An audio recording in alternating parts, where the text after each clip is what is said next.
gudniinka gabdhuhu waajib maaha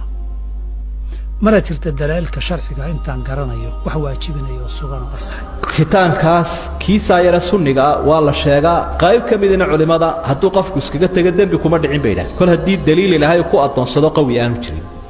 gudniinka haddii la iska daayo oon la gudinna wax dhiba ma laha calaa ra'yi bacdi ahli ilcilm waana sidaa hadda ay ku dhaqmaan muxuu ahaayey caalamulislaami in badanoo ka mid ah ku dhaqanta oo waddamada khaliijka sacuudiga iyo khaliijka gabdhaha lama gudo waa la iska daaya wasaaradda arrimaha diinta oo inagu aanu heer baan soo martay intaa waxay waday shir culummada iyo isfahamsiin in mawduuca laga hadlo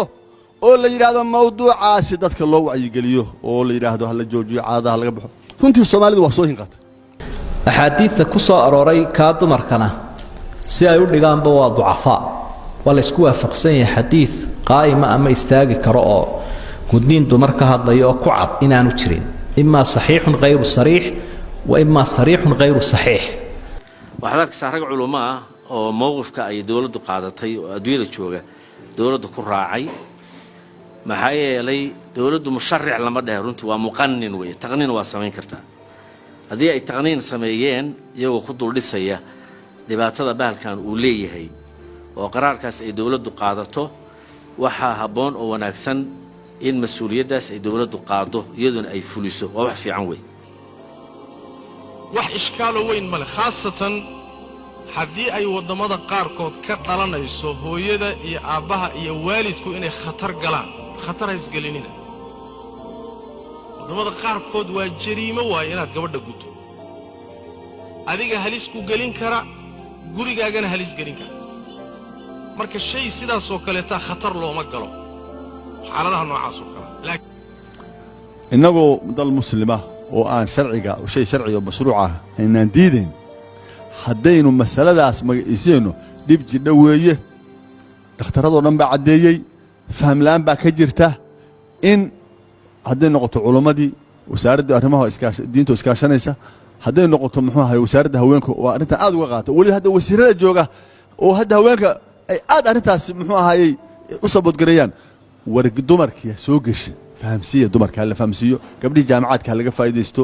dalka dararka laga saaro markii dararka la saaro masaladii markaa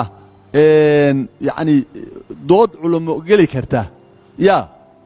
wasaaraddu dadka la soo yeero wixii masaa'il oo iyadu dood culimo noqon karta ha laga doodo oo iyadu si dooda oo markaas maxaa wujuuba maxaa laga tagi karaa maxaa magaysiya si dooda loo meesho إذا التقى الختانان فقد وجب الغسل رسولك وحده صلى الله عليه وسلم لبدا قدنين مركا أي استابتان لبدا قدنين هدا استابتان ما يريقوا واجبي مركا حديث باب قدنين كما هضليو لكن وحو كهضليا باب الطهارة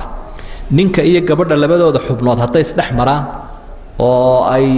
wax de ilaaj lagu tilmaami kara sameeyaan galmo biyabayaana imanine mayrigu waajibay buu ka hadlaya waa baabul ghusl mayrigu jinaabadu ka waramaya rasuulku xadiidkan oranaya maaragtay khitaanu rijaali waa sunna wa khitaanu nisaan waa makruma wadaadka abu isxaaq al-huwayni oo runta xadiis rag aad iyo aad ugu fiican cilalkeedan aad u yaqaan xadiiskaas waa munkar buu yiri lam yasih kutubteena fiqigana waa ogteena de xadiiskaas kale iyo wax la mid ah dhex fadhiya marka inaga waxaan u baahanahay turaadkeena fiqiga islaamiga in tanqiya lagu sameeyo iyo tasfiya oo wixii aan sax ahayn laga saaro in laga saaro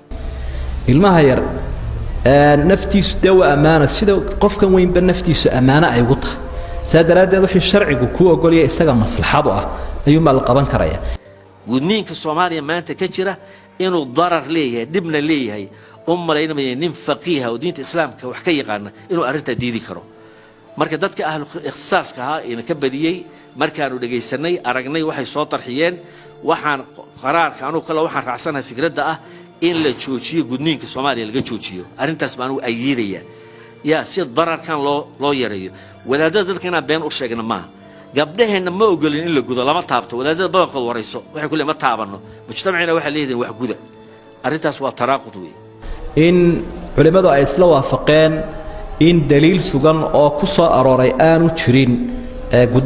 gudniinka dumarka saadaradeed aan waxba la taabanayn waad ka akhri karaysa waad ka raajici karaysa hadii su'aal aan weydiiyo ah ma hiya sultatu dawla fi taqyid tasarrufat al-mukallifin dawladda xaq bay u leedahay ha xaq bay u leedahay haddii tasarruf khaldan uu jiro inay xadidaan waxaa wada og tihiin rukn min arkaan alislaam oo xajkii in dowladda sacuudiga sanadkan ay joojisay ma waxaan dhahaynaa dowladda sacuudiga waa gaalooday oo diinta islaamka ka baxday maaha abadan darar dartiis baa loo joojiyey iyo corona iyo wax la mid ah baa loo joojiyey marka lama oran karo islaamkii bay diideen ha oranina kuwaana waa la mid iqliimka ninka mas'uulka ka isaga mas'uuliyadda iska leh amaam allahina isaga wax laga weydiinaya wixii ka dhaca kullukum raa'in wa kullukum mas'uulun 'an ra'iyati inagu macna shacabkii baan nahay laakiin mas'uuliyadda dowladda iska leh